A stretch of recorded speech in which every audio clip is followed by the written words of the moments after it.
शिवोऽहं सोऽहं शिवोऽहम्। अध्यात्म विद्या अध्यात्म उपनिषद ऋक् राम संवाद।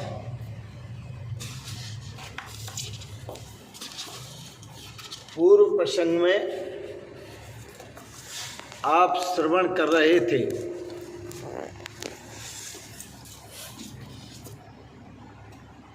निर्विकारे निराकारे निर्विशेषे भेदा कुतः। जो परमात्मा निर्विकार है, निराकार है, निर्विशेष है, उसमें भेद कहाँ से आया? भेद कर्ता कथम भवेत।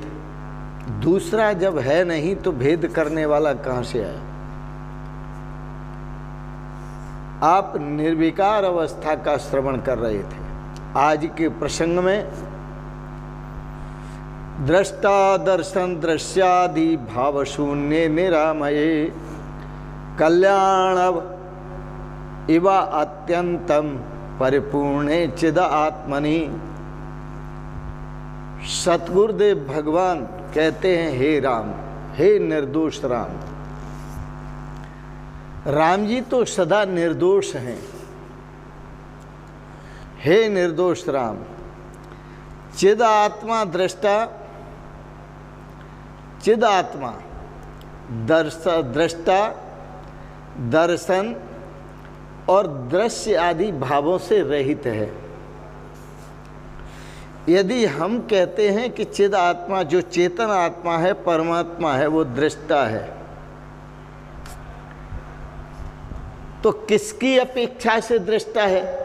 द्वैत खड़ा होगा। इसका मतलब दूसरी वस्तु है जिसका वह दृष्टा है। दृश्य की अपेक्षा से दृष्टा होता है और दृश्य की अपेक्षा से ही दर्शन होता है। तो दृश्य की अपेक्षा से दृष्टा और दर्शन की अपेक्षा से दृष्टा। तो दृश्य क्या है? ये जगत है। इसका मतलब जगत भी है, ये अनादि है, संसार अनादि है। और दृश्य क्या है? जगत। और दर्शन आँखों से हो रहा है इसका। तो आँखों से हो रहा है तो आप दृष्टा हैं। दो बातें कहेंगे आपको समझाने के लिए। एक तो ये उंगली है एक, इसे कौन देख रहा है? आँख। उंगली दृष्टि और दृष्टा। उंगली है जो पदार्थ है, यह दृश्य है जिसको आंखें देख रही हैं। देखना दर्शन है, क्रिया। देखना दर्शन है और दृष्टा आंखें हैं। दृष्टा आप नहीं हैं, आंखें हैं। क्योंकि आंखें न होंगी तो आप उंगली को देख न सकेंगे। इसलिए दृष्टा, दर्शन और दृश्य तीनों ही मिथ्या हैं। क्योंकि मिथ्या आंखों से, मिथ्या दृष्टि से, मिथ्या दृश्य को देखा जा रहा है। आप सोचिए एक बात। दूसरा उदाहरण, जैसे अंधेरे में आप घर में गए, रज्जू पड़ी थी, रस्सी पड़ी थी, रज्जू, और आपको लगा कि सर पे है,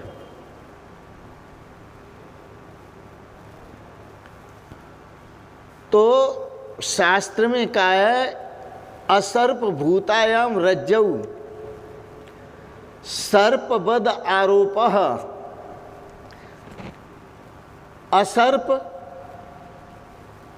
जिस रस्सी में सर्प नहीं है, अंधेरे के कारण उस रस्सी में सर्प की कल्पना हुई।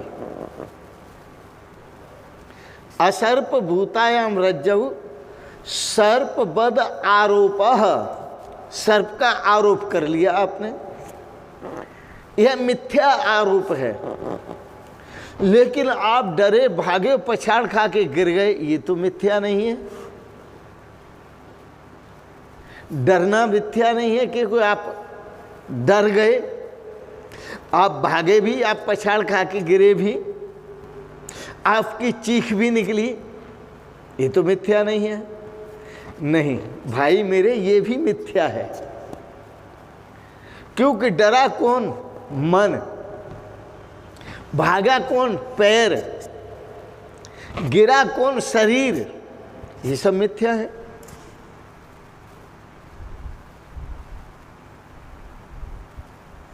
इसलिए यहां गुरुदेव भगवान ने राम जी को कहा कि जितना भी दृश्य है ये सब मिथ्या है। और क्या कहा? दृष्टा दर्शन दृश्य आदि। हे राम जी, दृष्टा भी मिथ्या है। इस संसार को देखने वाला जो दृष्टा है वह भी मिथ्या है। जो यह संसार जो दृश्य है यह भी मिथ्या है। इस संसार को देखने वाली जो दृष्टि है यह भी मिथ्या है। और तीनों को जो देख रहा है भीतर से, वो मैं सत्य हूं चिदात्मा, वो मैं सत्य हूं परमात्मा। तो दृष्टा दर्शन दृश्य आदि भाव शून्य। एक और उदाहरण दें हम आपको। आप रात को सो गए और सोने पर आपने स्वप्न देखा। स्वप्न ये देखा कि मैं नदी किनारे खड़ा हुआ था और नदी के कलकल छलछल की आवाज सौंदर्यता श्रवण कर रहा था। इतने में धाय गिर गई, मैं भी पानी में गिर गया। अब मैं चिल्ला रहा हूं, निकालो निकालो मुझे, निकालो, अरे मुझे निकालो, स्वप्ने में। अब आप ये बताओ कौन सी बात सच है? आप रात्रि को स्वप्न देख रहे थे नदी किनारे, क्या वो नदी सच है? क्या जो धायगिरी वो सच है? क्या आप गिरे और पानी में बह गए ये सच है? जगने पर पता चलता है कि तीनों ही मिथ्या हैं। वहां गिरते हुए को देखने वाला भी मिथ्या, नदी को देखने वाला भी मिथ्या, नदी भी मिथ्या, गिरना भी मिथ्या, बहना सब मिथ्या है। लेकिन यह स्वप्न में पता नहीं चलेगा कि सब मिथ्या है जब तक स्वप्न देख रहे हो। यह पता चलेगा जगने पर, जब आप जागे और जरा आंखों को मला और जरा देखा तो पता चला कि यहाँ कोई नदी भी नहीं है, कोई गिरा भी नहीं है, कुछ नहीं, अरे स्वप्न देख रहे थे। तो जो कुछ था स्वप्न का दृश्य वो सब मिथ्या था। यही बात सतगुरुदेव भगवान राम जी को कहते हैं, हे राम जी, यह जो जगत है यह स्वप्न में देखा हुआ दृश्य है। देखिए स्वप्न अनेक प्रकार, इस संसार में अनेक प्रकार। गोस्वामी तुलसीदास जी कहते हैं देखिए स्वप्न अनेक प्रकार का। देखते रहिए आप, ये स्वप्न देख रहे। दृष्टा दर्शन दृश्यादि भाव शून्य निरामहे। जैसे स्वप्न का दृष्टा भी मिथ्या है, दृश्य भी मिथ्या है, दर्शन भी मिथ्या है। रात्रि में पड़ा हुआ अंधेरे का सांप देखने वाला भी मिथ्या, डरने वाला भी मिथ्या, सरप भी मिथ्या, मगर रस्सू तीनों नहीं है। दर्पण में मुख देखने वाला मिथ्या, दर्पण में मुख देखने वाला, क्योंकि आंखें देखती हैं, वो मिथ्या है। और जो दर्पण में दिखाई दे रहा है वह भी मिथ्या है, दृष्टि भी मिथ्या है। केवल दर्पण सत्य है जिसमें सब प्रतिबिंबित हो रहा है। इसी तरह जो चेतन तत्व है, परमात्म तत्व है, सत्य है, उसी में सब प्रतिफलित हो रहा है, प्रतिबिंबित हो रहा है, दिखाई देता है। पर इसके लिए साधना चाहिए। ये मन सारे काम बिगाड़े हुए है आपका। दृष्टा दर्शन दृश्यादि भाव शून्य निरामय। तो सतगुरुदेव भगवान कहते हैं, हे राम जी, चिद आत्मा, जो चिद आत्मा है उसमें दृष्टा दर्शन दृश्य जो भाव हैं ये सब बिल्कुल मिथ्या है, निरामय। ये मिथ्या है। और चिद आत्मा निर्दोष है, उसमें कभी दृष्टा का दोष नहीं आया, दर्शन का दोष नहीं आया, दृश्य का दोष नहीं आया। कभी उसमें कोई भूत नहीं, भविष्य नहीं, वर्तमान नहीं। त्रकाला अबाधित्वम सत्यत्वम, तीनों काल में जिसका बाध नहीं होता वही सत्य है राम जी। चिदात्मा दृष्टा दर्शन दृश्य, दर्शन तथा दृश्य आदि भावों से रहित है। चिदात्मा निर्दोष है तथा प्रलय काल में, प्रलय महाभयंकर प्रलय काल में समुद्र की भांति परिपूर्ण है। जैसे महाप्रलयंकार प्रलय होता है, उसमें केवल समुद्र ही दिखाई देता है, जल ही जल दिखाई देता है और कुछ नहीं होता। इसी प्रकार से महाप्रलय की तरह वह परमात्मा है, वह केवल परमात्मा ही परमात्मा दिखाई देता है। ऐसे परमात्मा को प्राप्त करने के लिए साधनाएं दो हैं। एक तो साधना है शरीर की, एक साधना है शरीर की उस सत्य को जानने के लिए और असत्य से मुक्ति पाने के लिए, मिथ्या से मुक्ति पाने के लिए। दो साधनाएं। अब दो साधनाएं कौन सी हैं? एक तो साधना है कि शरीर को मन से तोड़ना है। शरीर को मन से तोड़ना है। तो शरीर को अलग करने के लिए जो जिसे आप तपस्या कहते हैं, वो तपस्वी तप करते हैं, भूखे रहते हैं, भूख लगी है लेकिन फिर भी नहीं खाते। पंचा अग्नि तपस्या करते हैं, चारों तरफ से अग्नि की ताप लग रही है लेकिन फिर भी नहीं हटते। क्योंकि ये भूख जो लगती है, भूख प्यास गुण प्राण के, ये प्राण के धर्म है, अंतःकरण के धर्म है। जितने विकार हैं वो सब अंतःकरण में हैं।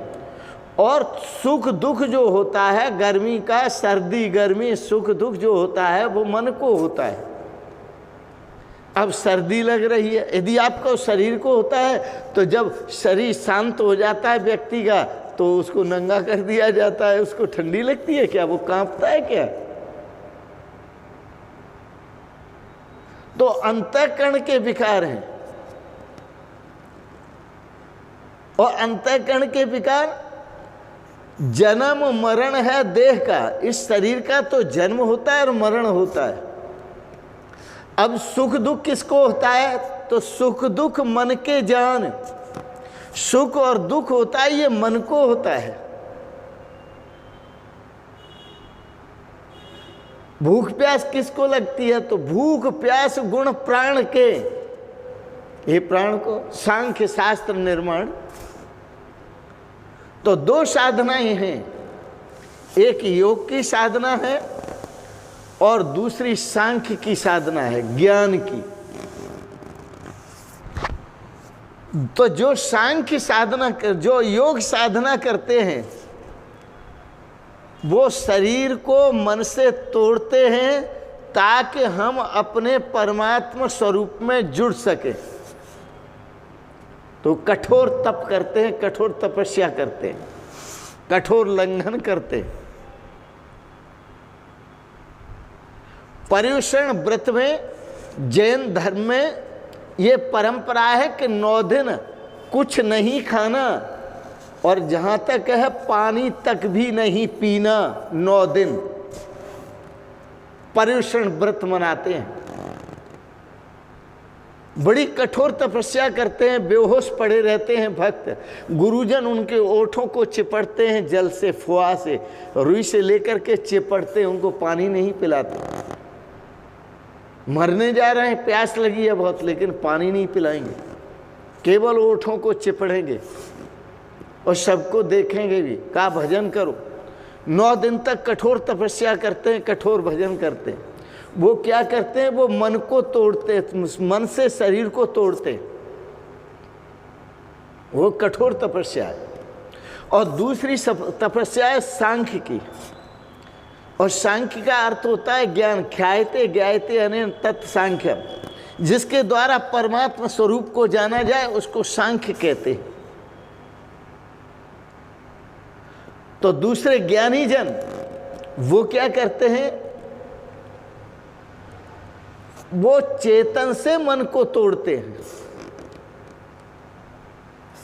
तपस्वी मन से शरीर को तोड़ते हैं, अलग करते हैं। ज्ञानी जन चेतन को मन से अलग करते हैं।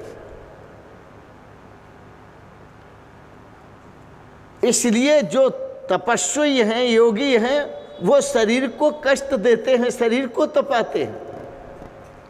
और ज्ञानी जन जो हैं वो इसलिए वो समाधिस्थ होते हैं, एकांत में बैठते हैं और अंतर्मुख होते हैं, सबसे अपने को हटा लेते हैं। पहले शरीर से अपने को अलग करते हैं, उसके बाद मन से भी अलग करते हैं, बुद्धि से अलग करते हैं, अहंकार से, चित्त से, सबसे अलग करते हैं, अंतःकरण से अलग करते हैं। बिल्कुल निर्वासनिक जीवन हो जाते हैं, एकदम बिल्कुल शांत हो जाते हैं और बिल्कुल शांत होकर के उस परमात्मा स्वरूप में स्थित हो जाते हैं, अपने निजी स्वरूप में वास करते हैं। ये साधना, ये 2 साधना है। तो भगवान श्री राम को कहते हैं सतगुरुदेव भगवान, हे निर्दोष राम, दृष्टा भी मिथ्या है, दर्शन भी मिथ्या है और दृश्य भी मिथ्या है। भाव शून्य निरामय, हे निर्दोष, यह आत्म स्वरूप चिद आत्मा बिल्कुल निर्दोष है और यह परिपूर्ण है। इसलिए वेद में कहा पूर्णमदः पूर्णमिदं पूर्णात् पूर्णमुदच्यते पूर्णस्य पूर्णमादाय पूर्णमेवा अवशिष्यते। पूर्ण से अतिरिक्त कुछ है ही नहीं, इसलिए पूर्णत्व का ध्यान करें, क्योंकि इसी में शाश्वत शांति है, इसी में शाश्वत आनंद है, इसी में शाश्वत प्रेम है, इसी में शाश्वत रस है। तो हे राम जी, चिद आत्मनि, अपना जो पूर्ण स्वरूप चेतन आत्मा है, परमात्मा स्वरूप चेतन आत्मा है, इसी में आप समाहित रहें, आनंदित रहें, इसी में खुश रहें और इसी में शाश्वत सुख और शांति का अनुभव करें।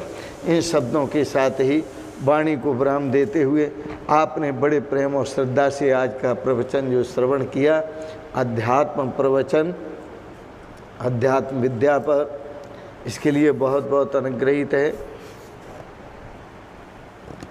एक निवेदन, आपको अच्छा लगा इसे सब्सक्राइब करें, लाइक करें, शेयर करें और अंत में आप सबको अनंत मंगलमयी शुभकामनाएं करते हुए बहुत बहुत आशीर्वाद, बहुत बहुत प्रणाम, बहुत बहुत आशीर्वाद, बहुत बहुत प्रणाम।